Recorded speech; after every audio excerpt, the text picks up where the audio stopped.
In today's video, I'm going to teach you how to use Gemini on Samsung Galaxy phones. First, grab the Gemini app for Android from the Google Play Store.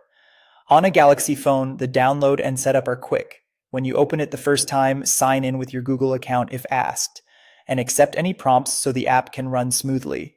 If you see requests for microphone or camera access later, allow them so you can use voice and visual features.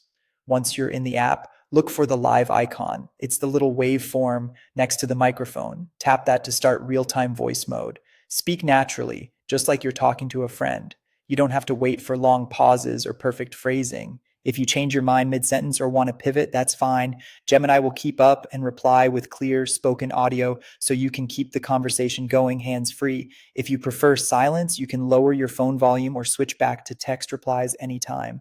Use this voice mode to brainstorm out loud, plan your day, or workshop ideas. Ask follow-ups the moment they come to mind. For example, you might start with trip ideas, then immediately drill into budgets, packing lists, or weather without starting a new chat. The more specific you are, the better the responses, but you don't need to be formal. Um, Treat it like a guided conversation. When you want Gemini to see what you're seeing, tap the camera icon in the chat box. You can snap a photo or show a live view. Good lighting and a steady frame help a lot, so hold your phone still and get close enough for details.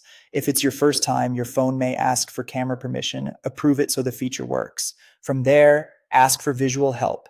Have it identify a plant in your backyard, translate a sign while you're traveling, or talk through what might be wrong with a loose cabinet hinge. Use clear prompts like, "What kind of plant is this?" or translate the text in this photo. Treat results as guidance and double check important info, especially for fixes or safety related tasks. If Gemini is set as your default assistant on your Galaxy, you can bring it up over other apps like Chrome or YouTube. Look for options such as Ask About Screen or Ask About Video, then request a summary, key points, or specific details pulled from what you're viewing. It's a great way to extract dates, definitions, or next steps without leaving the page or pausing a video. That's it. Download the app, try live voice, use the camera for visual questions, and if it's your default assistant, let Gemini help across your screen. Enjoy exploring.